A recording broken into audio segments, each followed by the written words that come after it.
together so they can try things. You're invited to this podcast so that you can try things. Now we will stop singing so that we can all now try this. Keep rolling. Okay, Marcus, oh my god, we're back. This is Now Try This, and we are actually live. How do you feel, buddy? I'm nervous, I'm scared, and I'm also very sleepy. I took some CBD oil gummies because I was like, I am too nervous to do this live, and it makes you sleepy. So I'm the two things you want to be most, which is sleepy and nervous. Marcus, what is this show?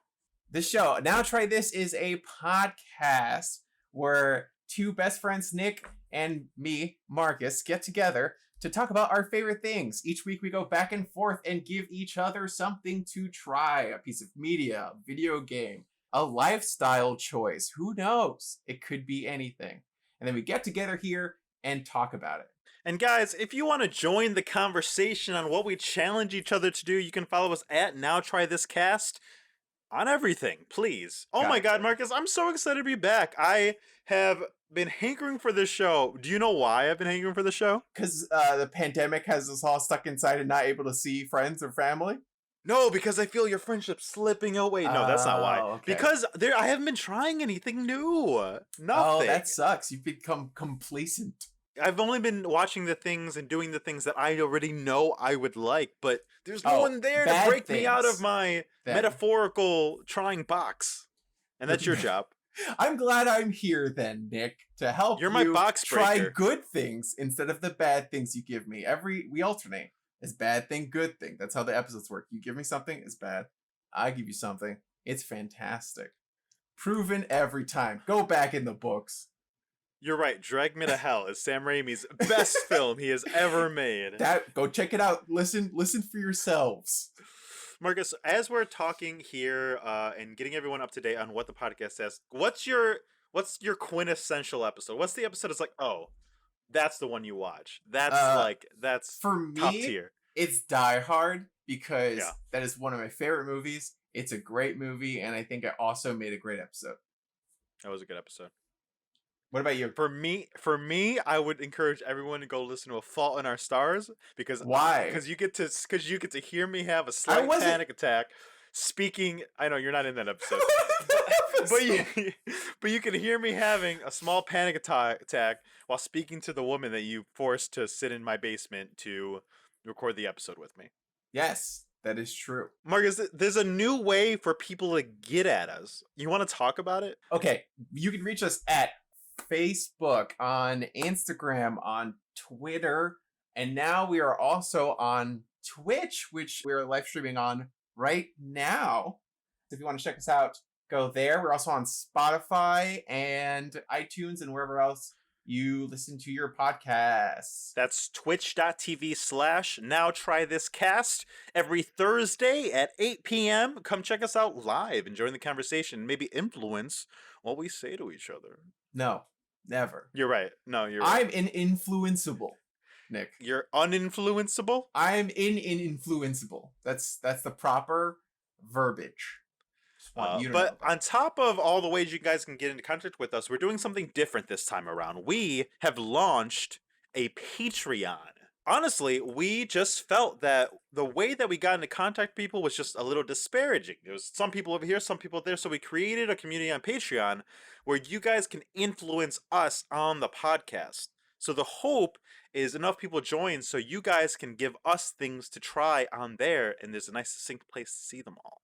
Yeah, so on Patreon, we have two tiers. We have the $5 tier where you can actually submit tries or challenges for us to do on the podcast. And each month, we're going to do one fan challenge episode, which comes from the $5 tier. And at the $1 tier, you are able to vote on which episode you would like. So if you're part of the $5 tier, you can also participate in the voting. Maybe vote for yourself, or if you see something else on the list, you're like, actually, that's better than what I suggested, you can vote for that one. Besides all that, the last thing we need from you guys, besides all that love and support, is those 5-star reviews. Guys. Oh, no. We're still doing that? Yes. Guys, we've gotten some amazing 5-star reviews as we were gone. Vamp while I find them so I can read them, Marcus. Yeah, no, I forgot that people listen on iTunes, and that was still a part of the show. But we used to read all of the 5-star iTunes reviews, and that seems to be something we're still gonna do.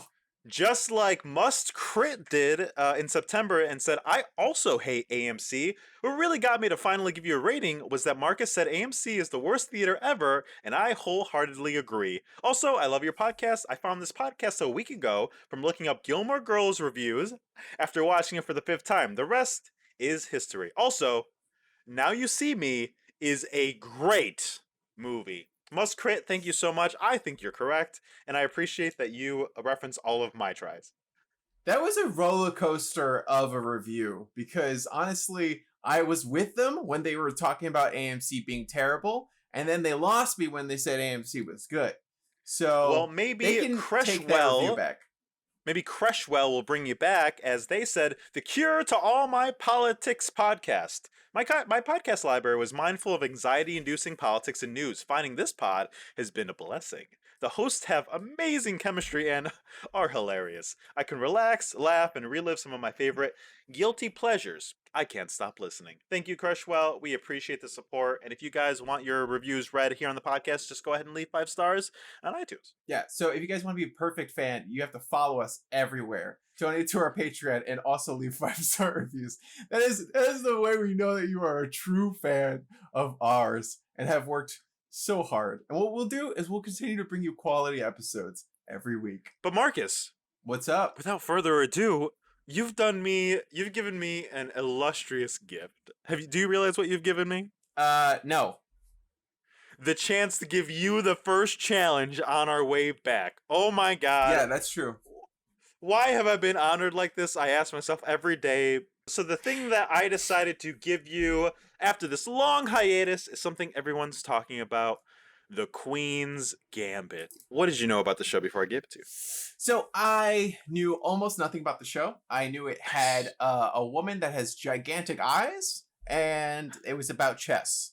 And so far, I am correct about those facts. That's all I know about the show still after watching 3 episodes. And now you ask me why I gave it to you. Why? Nick, what did you know about the show? Well, I knew the whole show. Oh, interesting. Nick, why did you give me Queen's Gambit? So it's funny because Anya Taylor-Joy is somebody that I've been following for a couple years now, ever since Split. I thought she was a wonderful actress. I knew this show was coming out for a little while now because I just try to stay abreast at what she has coming up because I enjoy her acting so much. She's got a new Edgar Wright movie coming out soon I'm very excited about. But I heard about this show, so the day that it came onto Netflix, I was ready for it. And I was like, cool, chess show. And I just watched it, devoured it. I watched it all in that first day it dropped. The first day, watched all the episodes. And then it became a cultural phenomenon. And everywhere I've been looking, people have been talking about it. Everywhere I've been glancing. But really, you're a trendsetter. You know what? I wouldn't have said it about myself, but now that you've said it, I think it's safe to say yes. Okay, good. I am something of a twin sweater. A twin sweater. I sweat twins all the time. But also, as soon as I watched the show, we were also talking about bringing the podcast back, and I knew this was going to be one of my first things I wanted to give you because, Marcus, you have a little bit of a history with chess.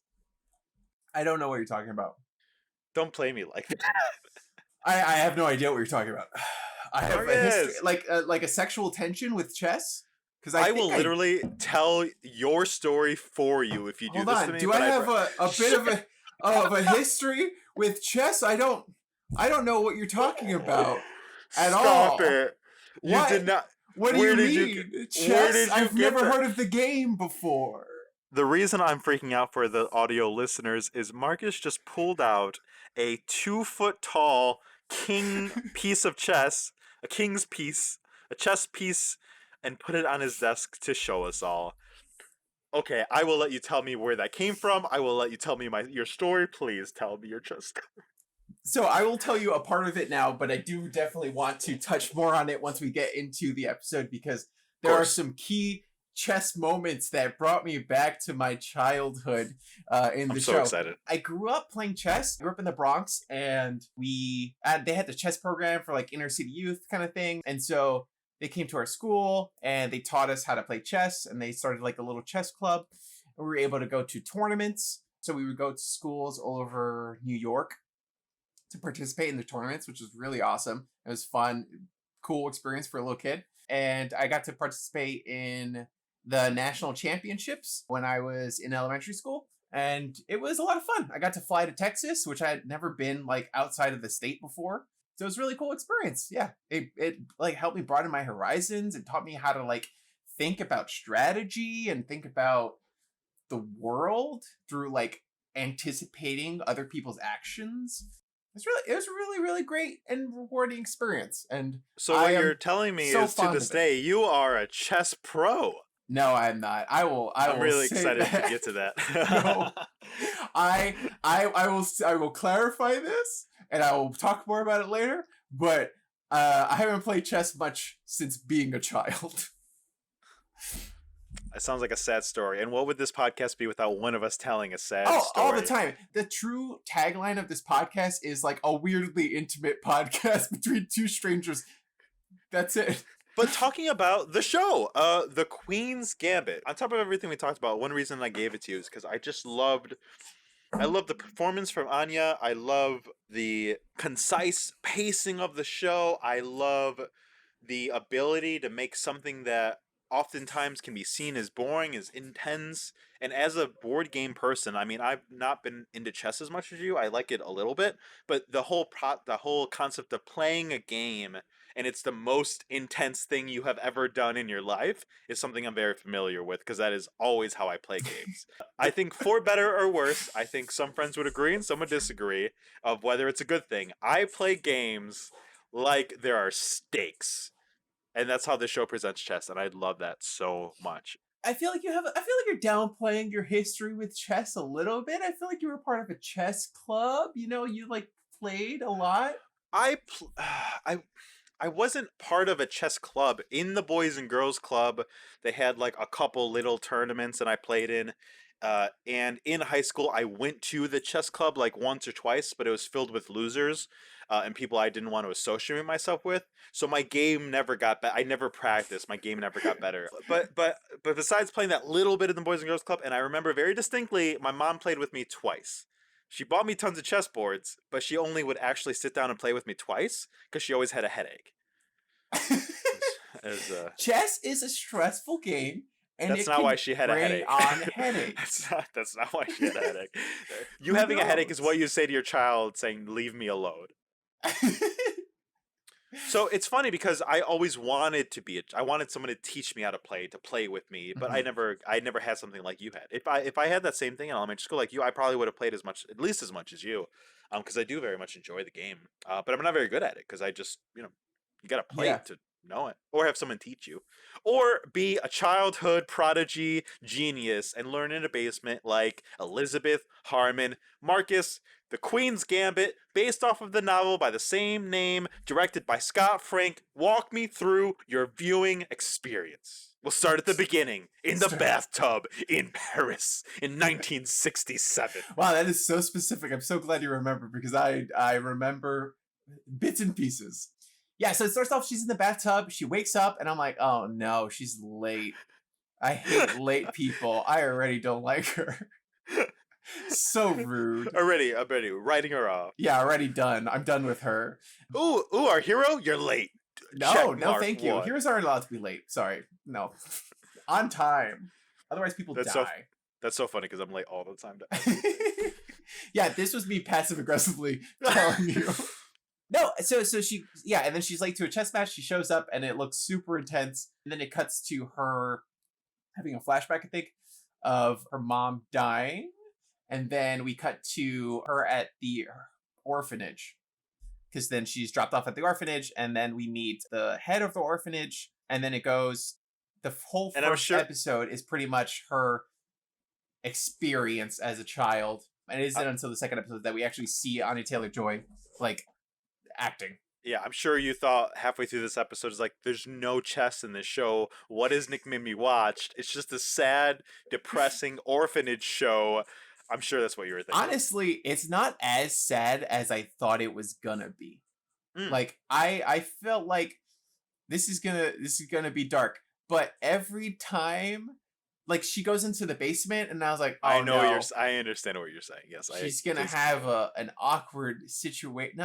Not an awkward situation, but she's gonna get into something weird. Something weird and sexual is gonna happen that's gonna be traumatizing, and then she's gonna like learn to play chess to ignore it. I thought that's where the show was going, you know. And then later in the episode, where you're introduced to the chess coach from the local high school, and I was like, oh no, he's the one that's gonna like hurt her. And then he doesn't, and I was like, okay, cool, we're doing well so far, show. Yeah, Good no, job. I know And what then you mean. I thought the same thing. Yeah. and then her friend, and it's like it's a show that like lends itself to darkness, right? Like it's Yeah. something that definitely like seems like, okay, I am something bad is about to happen, and you constantly have that weird feeling inside of you, like any something bad could happen at any point to our protagonist. And then later again with the friend, the best friend is like, don't worry, I got you drugs. And it's like, oh no, she had this, like they were just talking about blowjobs. So she had to like probably perform a blowjob on that other guy who was like giving out the medicine, and then they didn't say that at all. So I don't know if that comes up in a later episode or something. But I was No, like, great, every I think opportunity they got to make me hurt and feel pain, they didn't take it. So I was like, great, good job, I'm on board. it's funny because I wonder what that says more about us than about the show, because the show didn't promise those kinds of trauma. We're used to, I think, when a certain kind of tone is given to us, we have grown accustomed to harden ourselves and prepare for these kinds of events to happen. Because Well, you're right. Because I think by the mood and the lighting and the tone, I don't think anyone would have been surprised by any of the things that you're positing. it also But it does starts with her parents dying. So I was like, very specifically her mom in a yeah, car her accident. mom dying. So we're like, Yeah. oh no, she's an orphan. And then I thought it was just gonna get worse from there for her, but it honestly gets better. She's like, dude, she's pretty good. Yeah, no, I think it's super interesting because I think in the show, instead of focusing on what trauma does to you, it's focusing on what you do in spite of trauma. You know what I mean? Like, obviously, right away we can tell, even in this first episode, where I don't know her name, but the girl that starts off the show, that's Elizabeth Harmon as a child, she does Yeah. a great job at doing this hardened, disassociative persona of this person who doesn't feel emotions because either A, she is choosing not to harden herself in the world, or B, she's never been taught how to, so she just doesn't know how. And you can see it in the flashbacks a little more. The mom, I wouldn't say is the most emotionally available. I mean, I think we can have a whole conversation with the mom, and we will later, but I think everything this young girl is doing in the first episodes is really nice about how about showing what a person can do when they don't have the things that we've maybe taken for granted, like love and affection, or people around us talking to us or caring about us. Yeah, Whether we had that or not. I think it's interesting to see it from this lens. I think so too. I feel like it is interesting to see someone who, and I guess I can relate to this part of it, but basically like finding chess and using it as a way out, like a way to get out of all the stress and crap of the world, and to deal with her trauma. And it's, I don't know, it's really powerful. I feel like for me, I mean, gonna get way too personal and deep. Like I feel like I grew up in a bad situation and an abusive home, and so for when it was around the same time, like elementary school and stuff, and so it was nice to like go play chess and not have to spend the weekend at home, because I could go to a tournament and I could hang out all day, and it was like one free day away, and all I had to do was play chess and like try my best to win.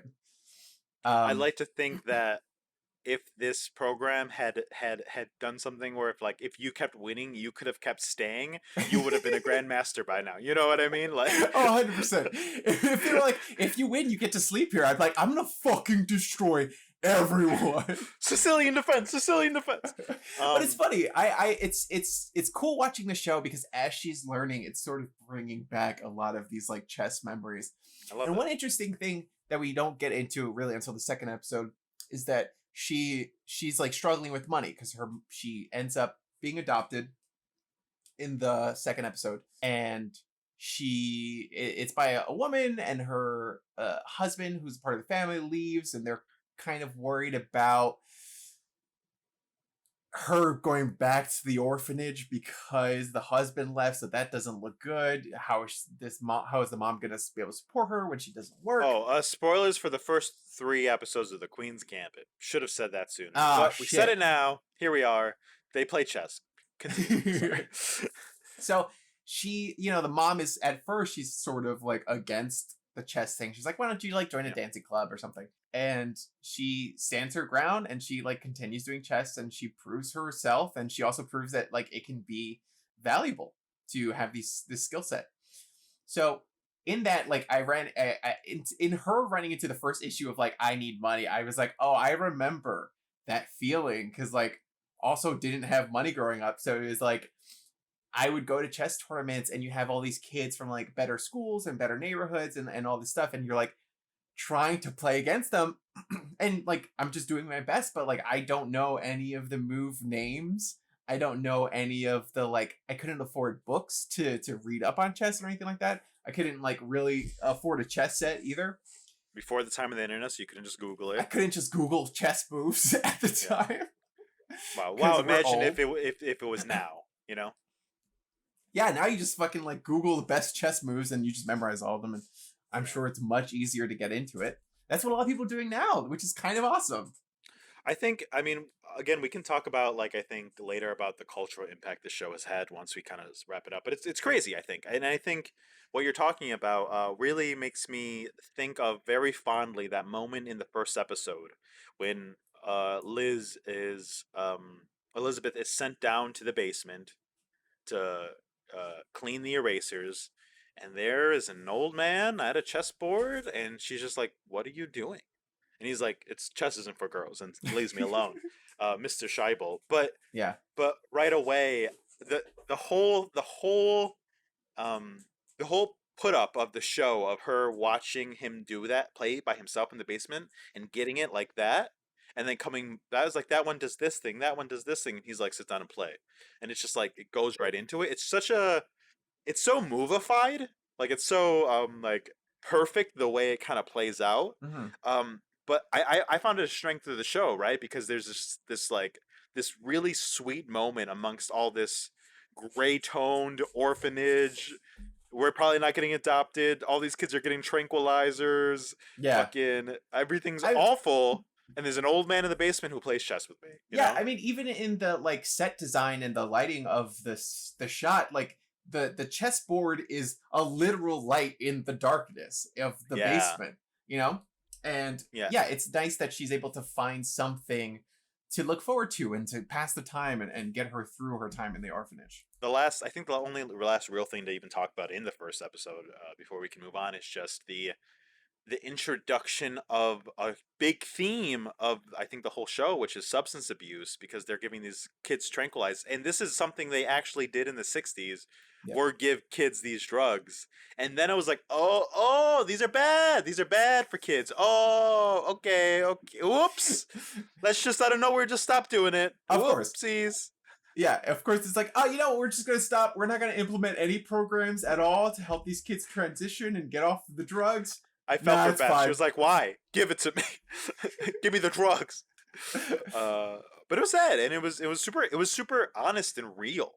The fact they didn't like sugarcoat it. Like those are people's reactions when you take away something that they, have grown accustomed to. It is interesting. I feel like not necessarily like a complaint of the show, because I haven't finished, so I'm only 3 episodes in.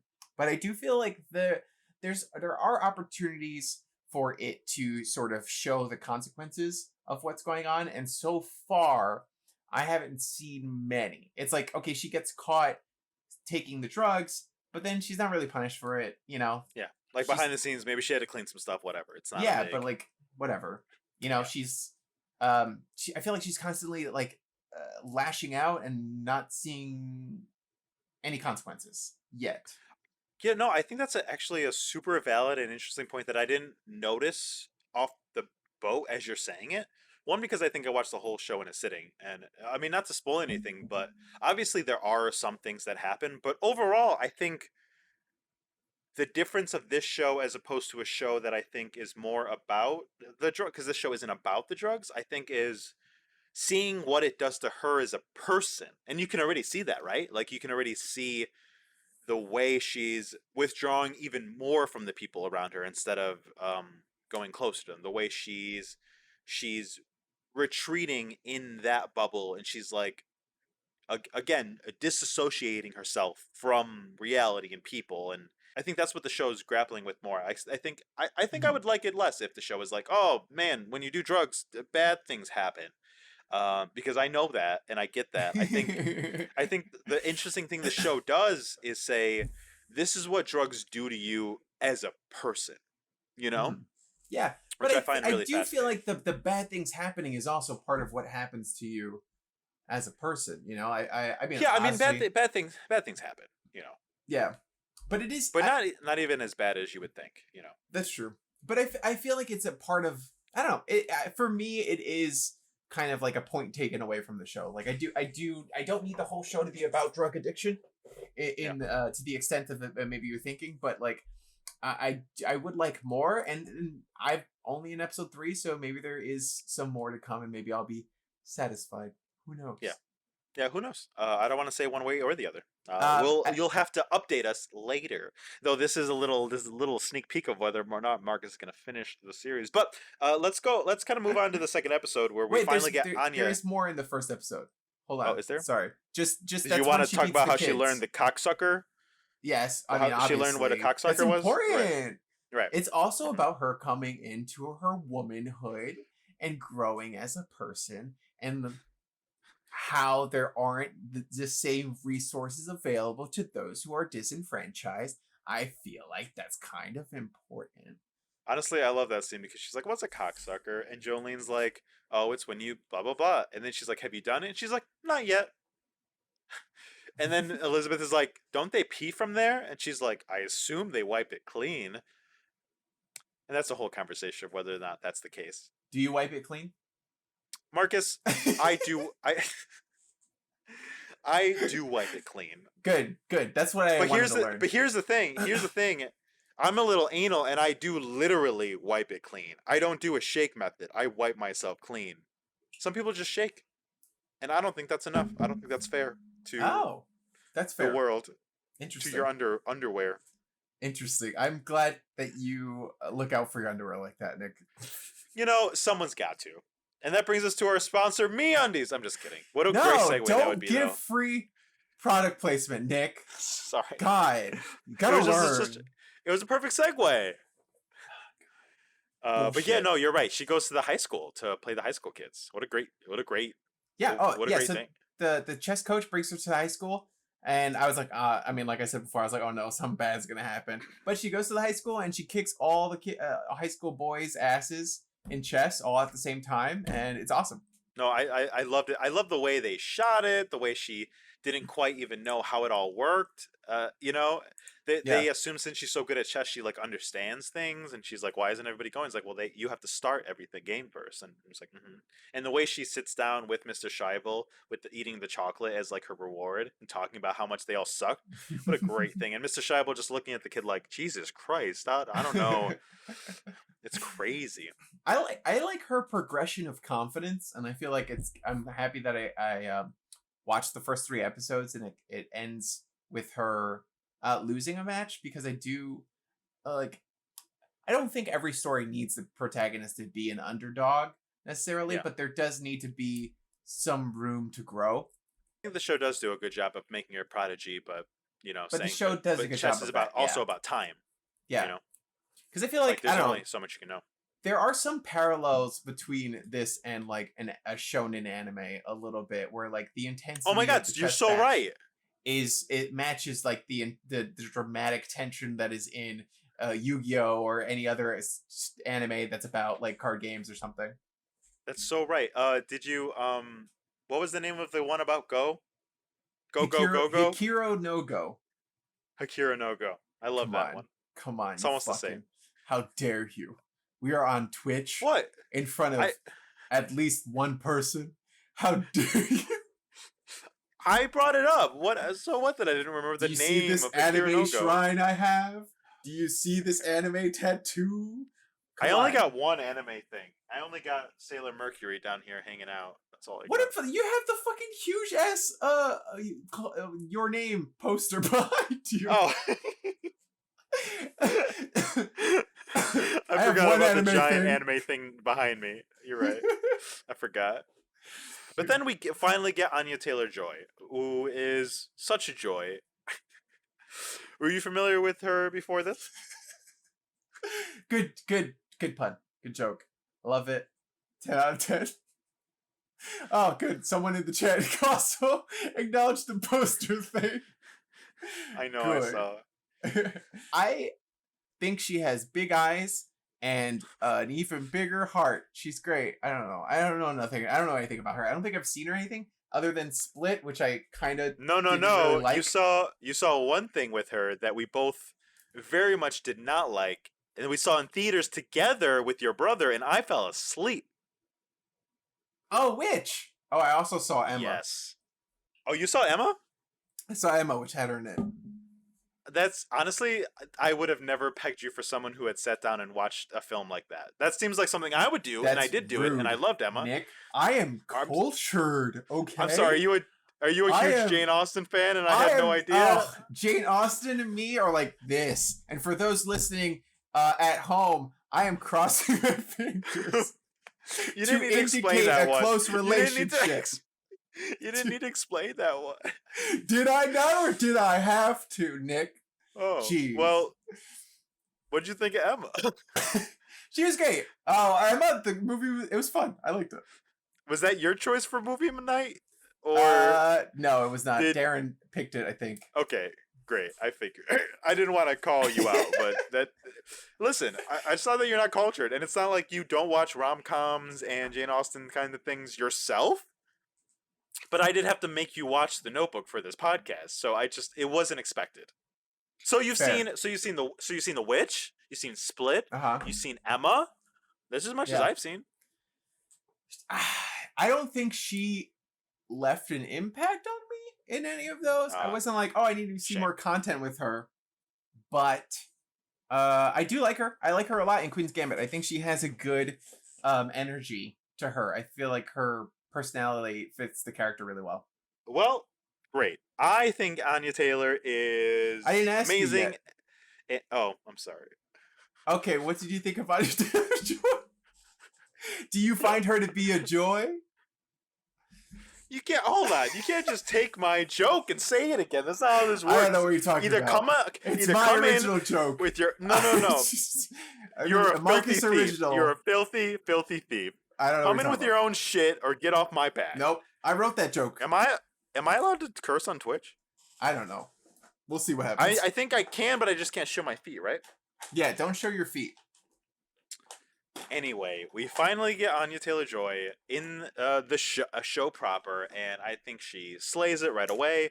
She seems like the other kid grown up. She seems detached in this weird way. She seems like cocky because she's so great at chess, and then I just love all the scenes. I love the awkwardness of the scenes as she's getting adopted, where she's just like having to go through the process and knowing that it's right.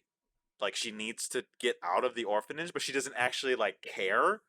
But she knows she's supposed to, so she goes through the motions, but without almost any emotion. I loved all that with Alma and her husband coming and her saying like, oh, I'm so excited to be here. Oh, I don't think he likes me very much about the dad and like all these things. I just love all these awkward family. The dad was another moment of me being like, oh shit, some gross is gonna happen, and it did. I was so surprised. Look at that. It's so good. Yeah. I think one reason this show dealing with just the singular trauma of her mother being mentally ill and killing herself and like forcing her to go to orphanage is like the trauma. You know what I mean? Instead of adding They don't need more a and more. pile on. Yeah, Yeah. but you are right. True to life, and a lot of shows do reflect that. Is honestly, when you got trauma, the hits kind of keep on coming. Is the truth of Sometimes. Yeah. in my experience of the people that I love near me, like you and other people I know, when the hits come, they keep on coming. They're not. It's like, oh man, this one thing Yes. happened. It's funny because I thought you were trying to be nice and not like, oh, like people I know, and then you were just like you. You've had a tough life. Fair. I you know what, I can't. You've had a tough that. life. I've had a tough life. Joseph has had a tough life, and that's all. Those are the only people I really know. That's fair. For those of you who don't know, Joseph is our third best friend, but he's not. He doesn't like showing his face, so he's not here. Yeah, he's in the chat though. You can go look at what the chat said at this time and see what he's contributed. But also, what do you someone think in the now? chat said my joke was great about Anya Taylor-Joy being a joy. So I feel like you put your friends into the chat to go against me, and now I feel attacked, and I feel put on, and I feel like I'm going crazy. All right, let's keep gaslighting Nick. Let's keep it up. Just family. Let's keep it up. Honestly, I love that you just said that. It sounded like a Vin Diesel quote. It's not the Cast me in the next Fast and Furious. But what'd you think as we finally get Anya Taylor-Joy and we're getting this adoption? We're seeing her, go to high school and then finally get to her first tournament. I thought it was good. I really enjoy the character progression. I do like the choices she's making, and I also enjoy the tension that's in the show. I feel like with a show about a competitive thing, I feel like it's natural for there to be tension in there, but it could easily have been done wrong. So much, especially with chess. Especially with chess. I looked into it, and apparently a lot of I didn't look into it. I just happened to see it in my feed. Why am I giving myself so much credit? I did research. All my hours of in my tedious 300 research. hours of research, I discovered. If I look at the peer-reviewed articles on the Chess Gazette, apparently they had professional chess players and grandmasters come in and make all of the chess matches reflect the tension that was supposed to be present in the scene.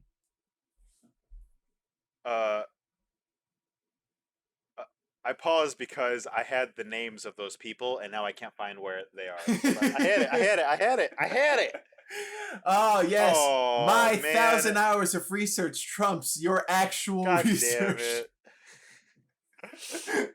Oh, where is it? I had it. I swear to God, I had it, and I was like, it's gonna come up, and I'm gonna be able to say former world chess champion Gary Kasparov and chess coach Bruce Pandolfini were consultants on the show. Nice. Nailed it. Hashtag nailed it. Before you gave me this challenge, we were watching it. We've been watching episodes of Psych again. Have you ever watched that show? What show? Psych. The fake psychic detective guy. I know. It's like okay. So we were just rewatching episodes of that. And there was an episode where they had a chess match, and it was like, "Oh, Sean's a genius. Look at my chess." And the board was wrong in so many ways, and he was like, "Checkmate," and I was like, "That is not checkmate." So I was watching Queen's Gambit, and I gave the same level of scrutiny that I do in all chess-related content. And you were good. It was great. The matches were pretty tense, and it was cool seeing that. Oh, okay. If you know enough about chess, there is something interesting for you to look at and analyze as you can see the boards as they play. Yeah. And using real terms. Oh, like in the first episode where Mr. Schäuble beats her for the first time in 3 moves. He's like, that's the scholar's mate. Yeah. And I was like, I've done that twice in my life, and now I know what it's called. I remember because I did that to you when we first played chess in college together. You didn't do that to me. That's what I did, yeah. Did it take you long? It was 4 moves. It was the 4-move checkmate. That's what I did. And then I think what it was you started to do it, and then I saw it, and then I did something else, and then you went. You didn't beat me in 4 moves. I think I beat you in 4 moves. I'm sorry. I'm sorry that you remember it wrong. No, I don't But think that's you what did. happened. Yeah, I'm I sorry, don't know man. if that's right. I don't remember It's close. this. Well, maybe it was 6. I'm not even making a joke. I'm not even making a joke. I legitimately do not remember this because I remember very specifically. I did it once in a chess tournament at the Boys and Girls Club, and then I did it once to Zach, our former roommate, because when don't you want to dunk on somebody like that? That's fair. That's fair. But I don't remember you doing it to me. Did I make you play me so quickly right afterwards that I didn't remember? 100%. You made me play you 4 or 5 times in a row because you were like, "Oh, let's play chess," because your girlfriend at the time like bought you a chess set and you wanted to use it, so like you. It was a Mario chessboard. It was Mario chessboard. You made me play chess with you, and then I beat you really quickly, and you're like, "Fuck you, we're gonna do it again." And then we played like 4 more times after that, I think. Well, because you had never listen, we've been friends for a long time, but Yeah. the part of our friendship where you've shared things with me wasn't the beginning of the friendship. So at that point, I had no idea you were secretly this chess savant. And like, I'm better at most things than the layman, but not better than people that are actually good at things. And you were actually good with it, and I was super surprised. And I was like, what? Why? You threw off my equilibrium to my world. I remember very specifically you beating me 4 times rather quickly, all in a night, and me being very frustrated because all I wanted to do was keep playing. But after the 4th time, I realized, oh, this isn't like, oh, he just got me. He's like demolishing. Like, he is so far ahead of me on this. Like, I knew enough to know how far behind I was, but not enough to see how or why. Oh no. You know what I mean? Yeah. Like, I can follow the game, but I don't know how you knew how to play chess. You know what I mean? Yeah. Somebody taught me where the pieces go, and I'm like, okay, move the pieces there. And I'm like, oh, if I go over here, that is checkmate. You know how to play. And I had no idea until that moment. It's a hard thing to learn. It's so cool seeing her go through the process of like memorizing the moves. And in the 3rd episode, learning. She meets that God, what's that guy's name? From Game of Thrones? Benny. She meets Benny, and she plays a match against him, and that's the first time she loses. But he is also like so on top of his shit, and he's like remembering every single match and every single play and just being like, oh, okay, like analyzing everything and referencing matches from the 30s and like really in it. Yeah, and I love their match. A lot of people are too. And I love their match because you see it. The show is so beautiful because it takes the time to show their openings, to show Elizabeth think about the different openings, to show it piece by piece as they're starting to trade. And you can't follow the whole game because obviously it's not going to follow the whole game of chess. But I'm sure you, even better than me, can kind of see how the game is playing out. And then as she's recapping it to her mom, Alma, you can kind of follow what's happening. Yeah. Because she explains it in such a dynamic battle, as if it's almost a Game of Thrones battle episode. She's describing, this is what I was trying to do. I was trying to catch him here, and then he caught me off guard here. And they're like showing you the chess and showing the back and forth. It's like some of the best chess playing I've seen, like explained in a way that makes sense with how you sit there and analyze the game. And like I know that we're talking about the chess aspect a lot because you and I both are interested in that. But there's so many people who are watching the show that do not know a single thing about chess, and they still manage to make it like both accurate to chess and also incredibly entertaining. I don't know why this popped up again, but a guy on Twitch was going through chess moves of Queen's Gambit and going through the matches and talking about like and analyzing them and whatever, and it was really interesting. Cool. Yeah, that's cool. Do you? I mean, I know you learning to play chess was probably a little more relaxed than maybe like the intensity of reading these books. But like, how many like terms and things did you like learn as you're growing up? Like about none? Great. So that means you're gonna be super prepared for our game today. No. which is chess it or sex it. Here I have a list of phrases, and Marcus, you're gonna have to tell me whether it's a chess term or a sex term. I should be great at this. You get a point if you get that correctly, and whether or not you do, if you can describe to me what it is, either the sex term or the chess term, you can get an Okay. extra point. You get the 20 points, you win. Okay? Okay. Number 1. Do I get a lifeline? You ready? What kind of lifeline would you like? Can I ask the chat? Yes, one lifeline of the chat, just one. Guys, please in the chat, hold on until Marcus answers, because he is staring at that chat until he answers, but play along at home. We will post these on our social so you can play too. Play with your mom. See how she does. All right, I'm number sure 1. people's moms would be great. That's how they were made. You know, you doubled down on my joke, and it made me uncomfortable, and that wasn't the way that was supposed to go. Number 1. You ready? Yeah. Number 1 is... I'm already having fun. Number 1 is the can opener. The can opener? Uh-huh. That's a sex move, for sure. Unfortunately, Marcus, you're already off to a horrible start. So that's a chess term. Oh, no. Can you please... I feel like you might have known that one and you wanted to be wrong. No, I don't. I told you, I genuinely do not know any chess names for anything. Oh, man. I feel so bad because I terribly in this game. I thought I was making an easy game for you on our first one back, but no. You know what? Like I said, you have to blame your teachers, not me. Actually, you're re-traumatizing me because I was so poor. I couldn't afford any of the chess books, so I didn't learn any of the moves. I just learned on the fly. I learned how to play the player. And you were so poor, you didn't have any sex at all. So what do you think the can opener is referring to in terms of chess? Let's see. Can opener. Well, if it has to do with an opening move, no.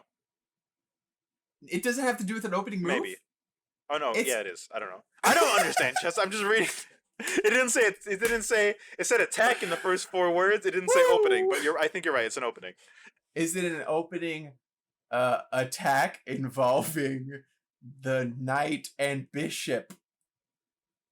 Unfortunately, you're wrong. It's the plan of attacking a king side, sometimes a fianchetto position, of course, by advancing the h-pawn. But yes, by advancing the h-pawn with the intention of opening a file near the defender's king. So it's 0 points so far, Marcus. Number 2 is, you ready? Yeah. I'm not, I mean, I am emotionally, but not physically. X marks the spot. That's a sex thing. You're right, Marcus. That is a sex thing. Yes. What do you think it means? It's when you're flying a kite and also looking for buried treasure. Do you want an actual guess, or do you want this to be your guess? Because I'm cool with either one. Hold on. Okay. This is my actual guess. You're looking for buried treasure, and with like like on the beach, you have the little metal detector, right? And then the little metal detector, the little one. You have the teeny big tiny metal detector. Yeah, and it's going boop boop boop boop boop because you go over a woman's vagina, and it's like boop boop boop boop, and it turns out she has. You know what she has, Nick? You know what she has? No. A piercing.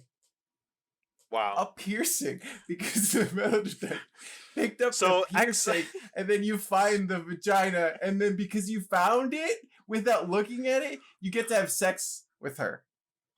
So what X marks the spot actually is for this twist on missionary, put your legs up and either keep them straight or rest your feet on your partner's chest. Then cross your legs at the shins. That's where the X comes in to create a tighter fit for more friction. Wow. So you were close. You were close. I was close.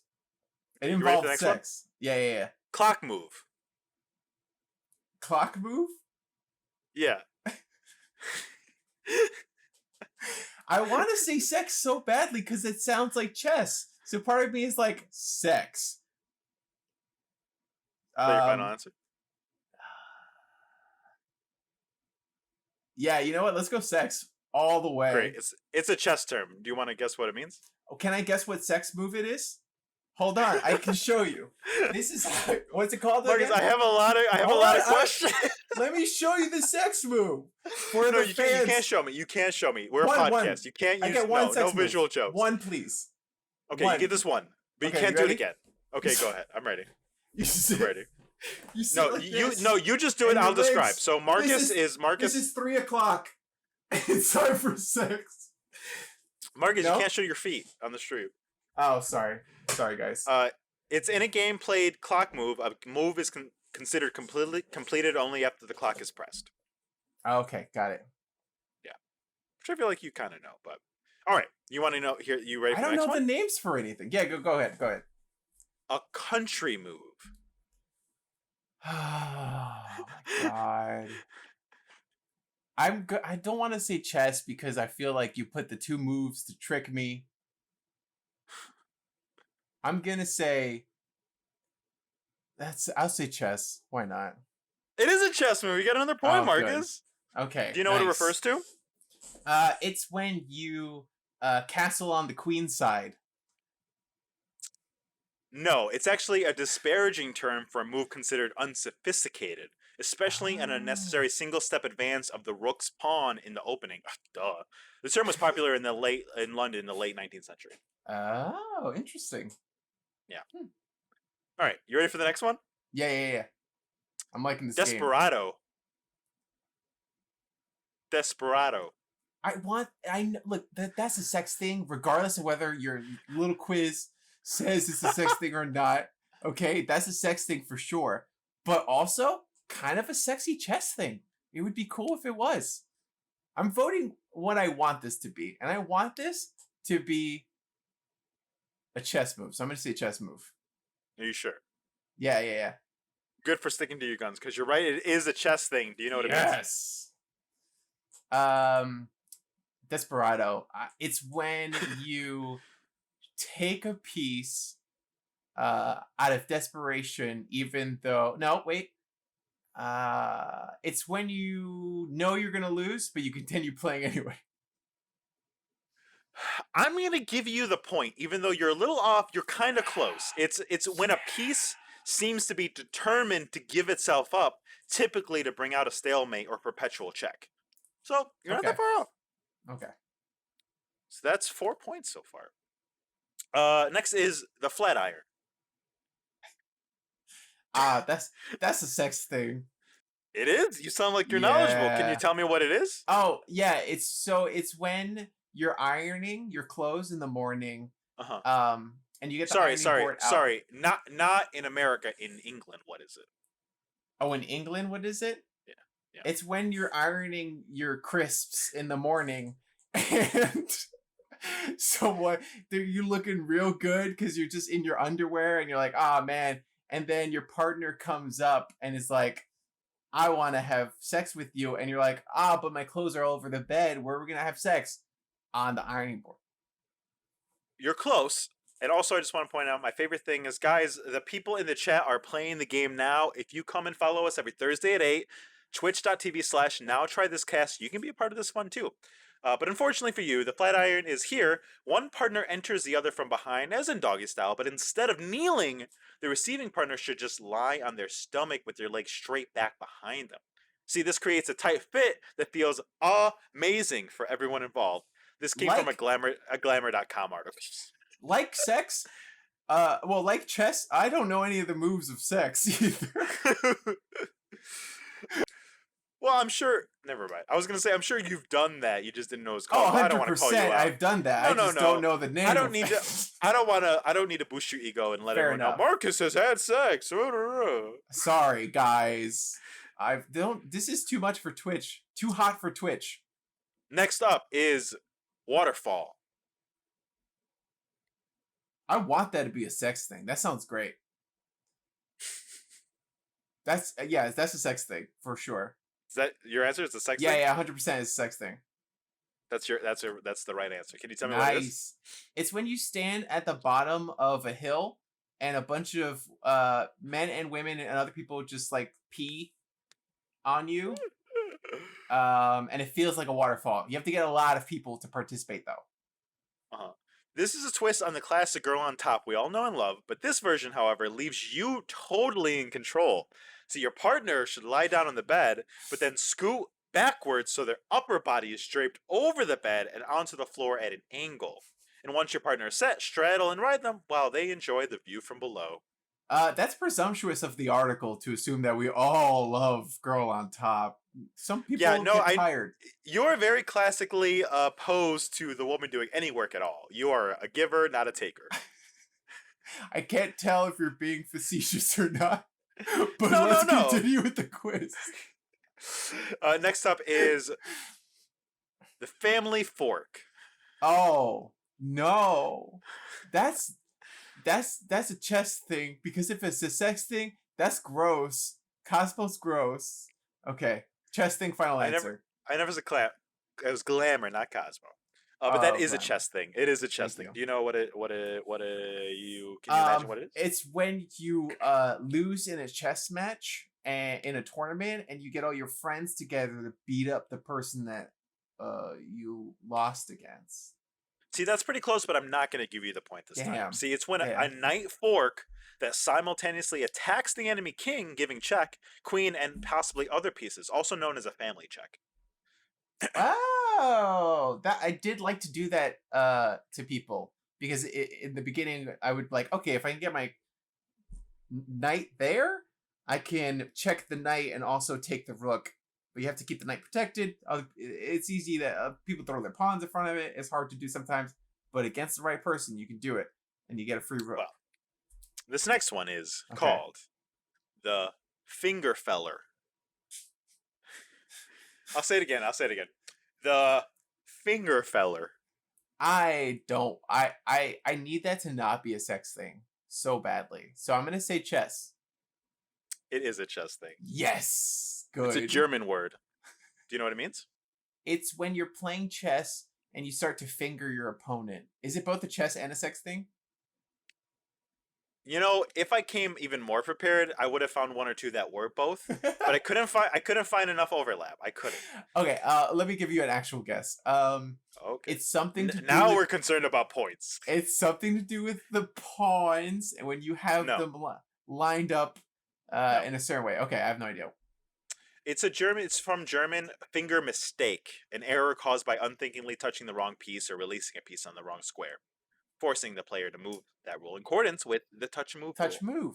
I love touch moves. Oh, speaking of the show, I love while it's, not fun that Anya Taylor-Joy's character is paired up with the girl at her first tournament, that whole exchange between the two of them, as the one is like, I don't know, the show very easily could have been like, oh, you're a girl and I'm a girl, let's fight. And a lot of shows and things do that for no reason, even though that's not even that true to life. But it doesn't do that at all, and I really appreciated it.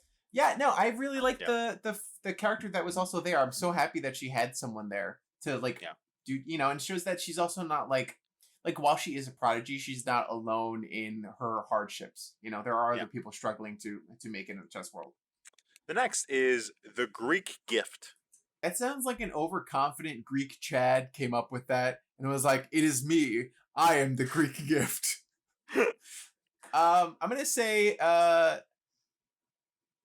chess move, because I don't want it is a chess move, also known as the Greek gift sacrifice. You want to guess what it is? It's also known as the Greek gift sacrifice.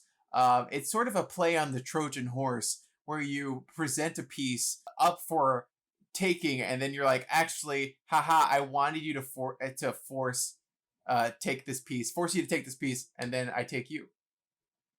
I'm not going to give you to the point, because you're just describing what a sacrifice is, not specifically what a Greek gift sacrifice is, but nice try.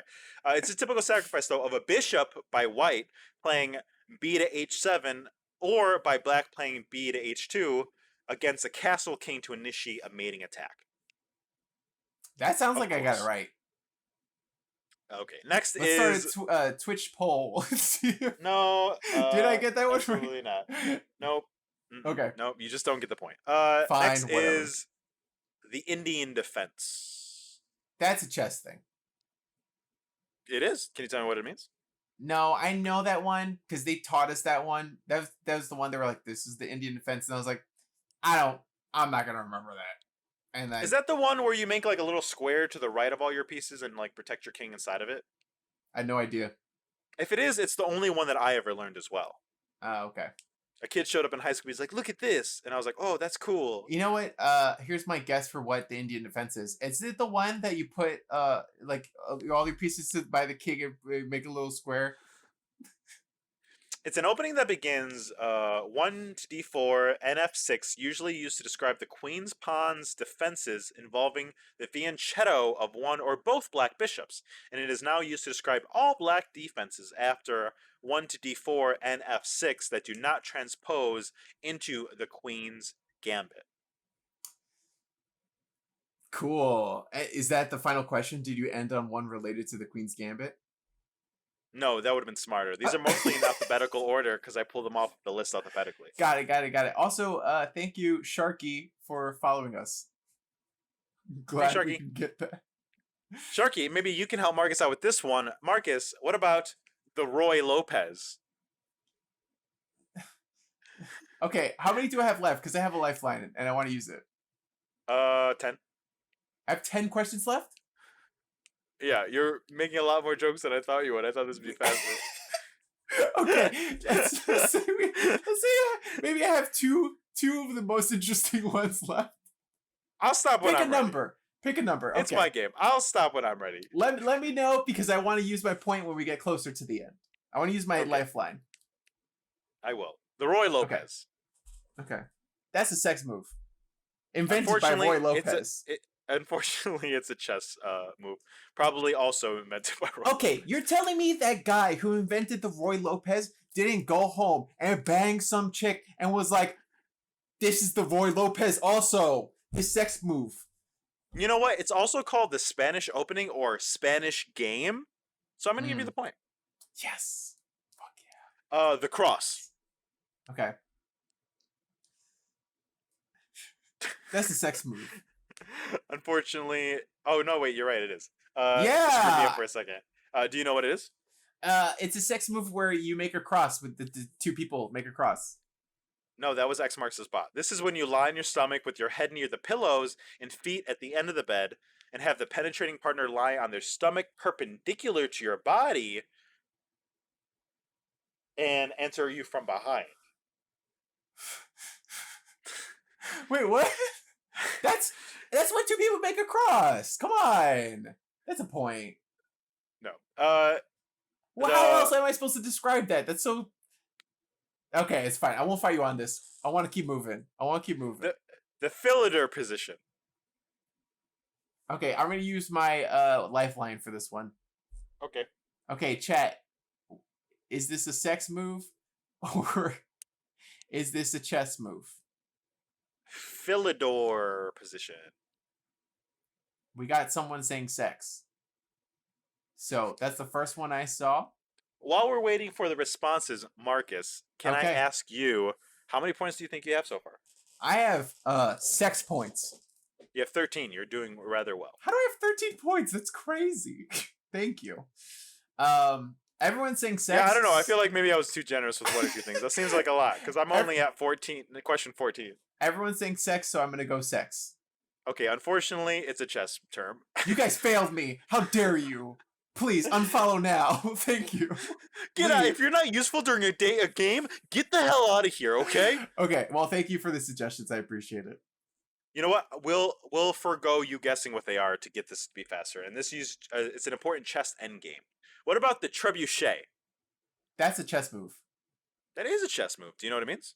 No. Is that when you en passant in the beginning of a game and then... I don't remember. It's a theoretical position of mutual zugzwang in which either player would lose if it were their turn to move. The chat was trying to sabotage my thing, so I'm just going to say that, like, you know, this is stressful, being live. I think that's more on you than on anyone else. I think this is a perfect game, and I'm amazing. What about unpinning? Unpinning? Yeah. That's a chess thing. It is a chess thing. Do you know what it is? No. Okay. It's the act of breaking a pin by interposing a second piece between the attacker and the target. What about the countertop? That's a sex thing. It is. It's just sex on a countertop. What about queen? That's not how you come up with sex names. Glamour article ran out, so I had to go another one that wasn't nearly as good as the first one. Okay. Next time use Urban Dictionary. This one was from sheknows.com, and it wasn't Okay. nearly as good as the glamour ones. What about Okay, Queen okay. Takes King? Is that a sex move? Yes, it's a sex move. Is it like the Uh, Amazon sex move? no, I had to save the picture for it to be able to describe it. So Uh-huh. there's a chair, Okay. and the man is sitting naked on that chair, Okay. and his pregnant wife is sitting on him. Oh, you have to be pregnant? Yes. That's a very interesting stipulation that limits those people that can do that move. I know. And this is the last one, Marcus. You've already Okay. won, but this is for all the glory. The wood pusher. That's a sex move. I'm gonna push that wood. It's not a sex move. It's a chess Oh, move. god damn Do you want to know what it. it means? Yeah, what does it mean? It's a duffer or weak chess player. So when we play chess, I'm the wood pusher. You know, I know you just like basically said that you were like, oh, I'm worse at chess than you, but I feel so offended because the term is wood pusher. If it was anything else, I'd be like, yes, I am the You wanted to superior be the chess wood player. pusher. I need to be the wood pusher. Well, don't worry, Marcus, because when you tell the story about why you don't play chess anymore, in that moment, you'll be the wood pusher. Good. I was having anxiety about this game because I was like, is Nick gonna make me play chess? Because I don't I want thought to. about it. I thought about it, but I was like, but he's so much better than me. And then I was like, oh, what if I bring in a ringer to play chess against him? But that'll take too long. Honestly, I've been we knew this was going to be a challenge for about 2 weeks, and I have been upset about how uneasily I was to think of a game. But as I was rewatching the Queen's Gambit, they said some chess things. I was like, those sound like sex moves. I have my game. That's good. That's really good. Well, going back to the show, as we wrap up, not our final thoughts, but as we go into the final discussions about this show, we can kind of go on to, I think, the third episode, which is now Alma and Elizabeth have this whole scheme going on about making all this money and going on the road and going to Vegas, and you know, how did Uh-huh. uh, how does that make you feel? Do you feel like you missed out not being able to go to Vegas to play in the U.S. Grand Open or whatever? I mean, I played in the National Chess Tournament, not to brag, but Well, I do you got remember your free place? travel, free hotel. I got to stay with a strange man Oh, named Sven, who also didn't touch me, which was very nice and surprising. It's good. It was a good that's very time. cool. Did you get a rating before you stopped? Hold on. I can check my rating. It's no, I didn't, because I looked at it recently. Because I think the official like national chess thing lets you have it gives you a rating or something like that. But It doesn't like feel go down from hold on. non-participating. It probably does. I also don't understand how the rank works. So the higher your rank, the better you are, right? Yeah. See, that's confusing to me because I took a class on Go, and it's the opposite in Go. The lower your rank, the better you are in Go. Oh, interesting. I remember, not to brag, because at the beginning of the class, the teacher played with everybody to figure out what our ranking was so we can like pair up better. And I Mm. beat the teacher, so I had the highest rank of the class. Oh, that's cool. Yeah, it was fun. It was nice. I am going It was through a during list that of program where we like pretended to go to college and took like pretend. So I took an ultimate frisbee class and a Go class to like make sure my poor ass got to college. You know, That's awesome. Yeah, it was no, really nice. I was 9 and 10 years old because I'm looking at a history of all of my tournaments. Oh, do you know how many tournaments you went to? Hold on. I am holding, but while you're looking it up, I do just want to mention how much I loved the scene between Alma and Elizabeth Anya Taylor-Joy, and where it was like the mom had to like really like shyly ask her daughter for money because obviously her husband has left her and she has like none, and she's like, what if I got like 10%? And then Anya has showed like a Yeah. really nice human emotion, and it wasn't like, it's so, again, it could have been one of those moments that it was like super like, oh fine, or like cause animosity between the two of them, but she was like, how about 15?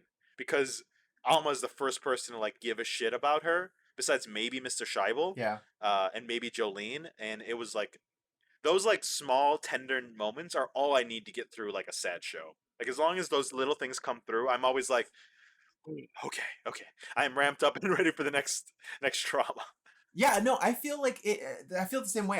The relationship between the mother and daughter was like is nice, and it's a nice break from everything else that's going on, and like dealing with the tension of her drug addiction and that stress, and Yeah. also her processing past trauma. It's sort of like, okay, good. Are we gonna get something happy? Yeah. And originally, when her relationship with her mother was sort of like strained, or her adopted mother was strained, I was like, oh fuck. It's like, okay, she can't Yeah. catch a break. But once the dad left, and she was like, what did the mother say? Something about like, I may not have been a good wife, but I can be a good mother or Maybe I can something. learn how to be a good mother. Yeah. Yeah, and that was really touching, Super sweet. and seeing that, even though after Beth loses the match and she is in the car with her mother and she lashes out, that they like at the end they hold hands, and that they're like, okay, like Beth is upset obviously that she lost her first match, but she's not gonna be as destructive as we might have assumed someone under her circumstances would be. Yeah. And then I think one of my favorite things about their dynamic is, in some regards, especially while I was rewatching it, I realized Anya Taylor-Joy, Elizabeth, and Alma are kind of the same person. They both suffer from, I think, a mental illness that's debilitating. Like Alma obviously has, at the very least, depression, clinical depression, if not more things going on. And I think Anya Taylor-Joy's character is the same thing, except it's kind of showing what what life is for like a person like that when they have something and when they don't have something. Anya Taylor-Joy was lucky enough to get chess and be amazing at it, but Alma never had those things. And I think the show is kind of trying to tell you that it's okay either way, in like a Mhm. subdued kind of way. And I really like that. But Marcus, tell us about your scores and shit. Oh, I can't find my scores, but apparently I attended 27 chess tournaments. But I That's a think it's lot. more because I don't, and that was in the span of a year. So I Those were feel like just it's the more. counted ones. I'm sure you went to more. Yeah. That's Um, great. but I want to talk. I mean, just a little bit. I know we have to sort of wrap up, but the talking about This is the our chess show. We can do tournament whatever we want. that brought me back. Like it Yeah. brought me back to the matches, and to being a part of the whole thing, and like being there in the room again. Like the matches were usually in a cafeteria of a school on a weekend when like it was closed down. So that whole sort of setting was true to life. Yeah. And it was really interesting to see that, and that when she leaves and she's the first person to win her match in the room. I remember that feeling, being a kid and being in a room full of like a bunch of other people playing chess who are like nervous and scared, and that feeling when you are the first person to win a match and you get to fucking leave and you're like, good, I'm out of here. Fuck everybody else. To me there was like nothing cooler at the time, even though Yeah. it's chess and it's fucking I was a Whatever. loser.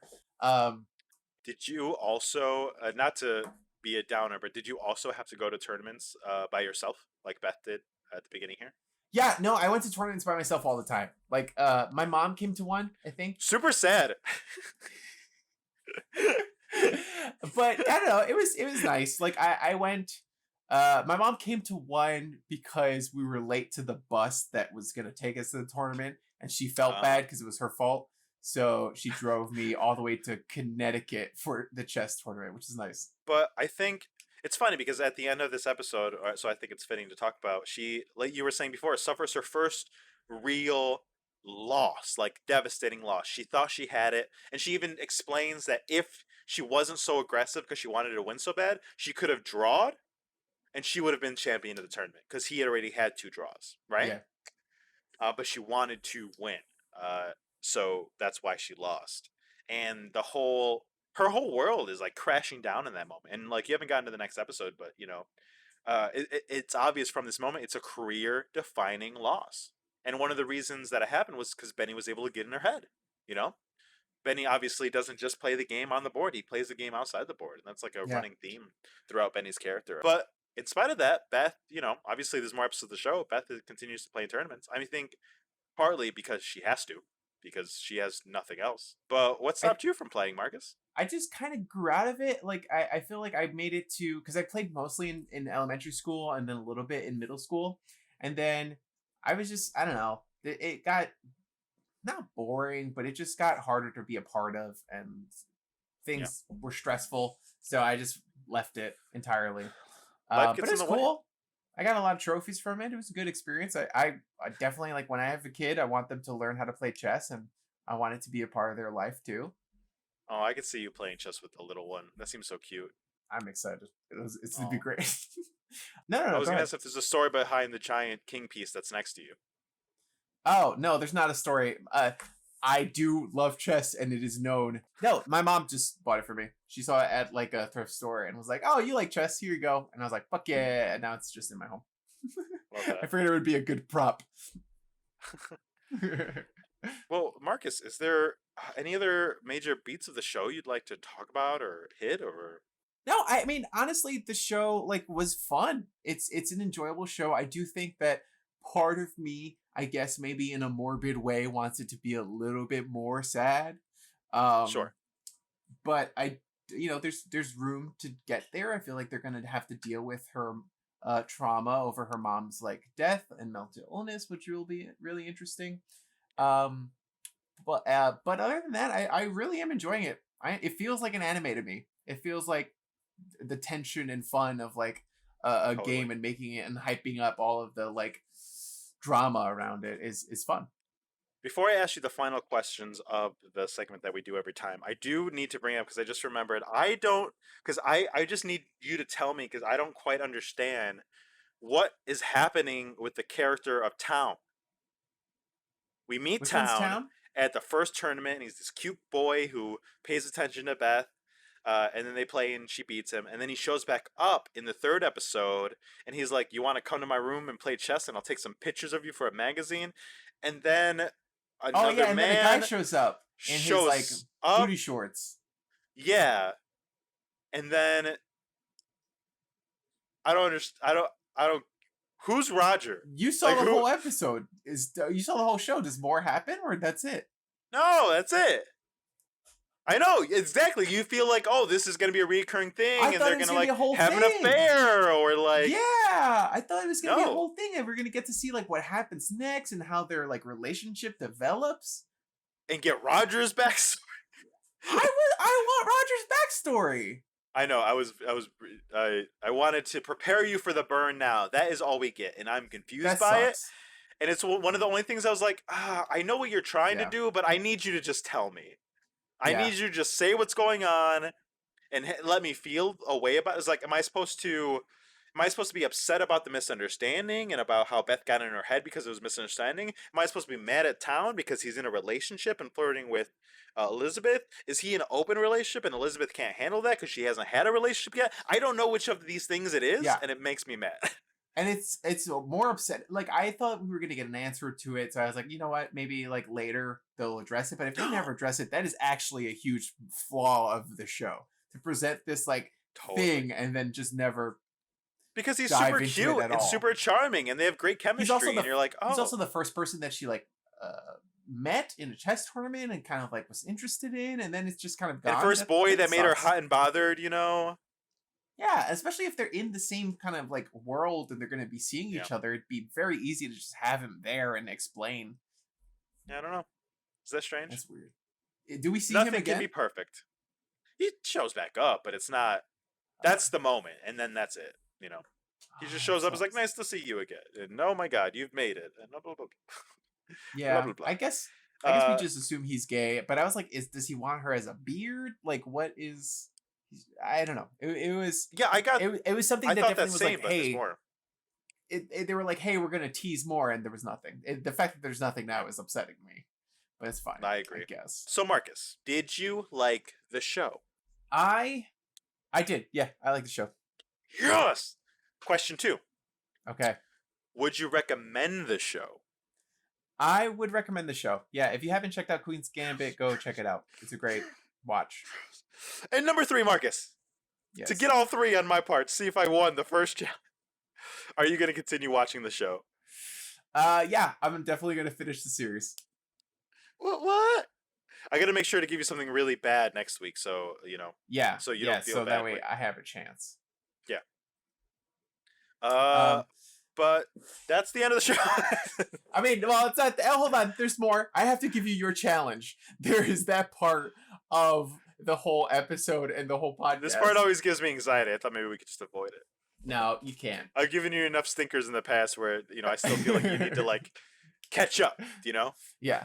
So your challenge for next week is going to be, I won't get much into it. I don't want to give you too much information, but I mean, you have to tell me what it is. game, the critically acclaimed video game, Hades. I figured since we're on Twitch now, it'd be appropriate for you to get a video game as a challenge and tell Can I be everyone honest how with you you? feel about it. Yeah. All I know about this thing is everyone's talking about it, but everyone I experienced two friends the other day describing whether or not they did it on God mode, and I could not follow the conversation, and that's as much as I know about the game. Good, because I have the whole point of this podcast, the whole reason we started it is because we don't have other friends that will willingly try things. So we started a podcast to force one of our friends to try something every week that we like so we could talk to them about it. And you love this game, and there's someone to talk about it. I love this game, and we're going to talk about it All right. next week. Next Thursday on Twitch. 8 p.m. We'll find out whether 8 or not p.m. I enjoy this video game called Hades. Guys, thank you so much for watching live, for listening on Spotify. Be sure to leave a review on iTunes. Be sure to also check out our Patreon. Every little bit helps. Submit $1 and vote on future fan challenges. We're so excited to see what you guys come up over there. Yeah, that next vote will be coming up near the end of the month, so make sure to subscribe to the Patreon before that last week of the month. And guys, thank you in advance for listening next week. Okay, we need to sign off. Is that you segueing for me to come up with the sign off? I'll do it. Okay. I was giving you the opportunity, but it's fine.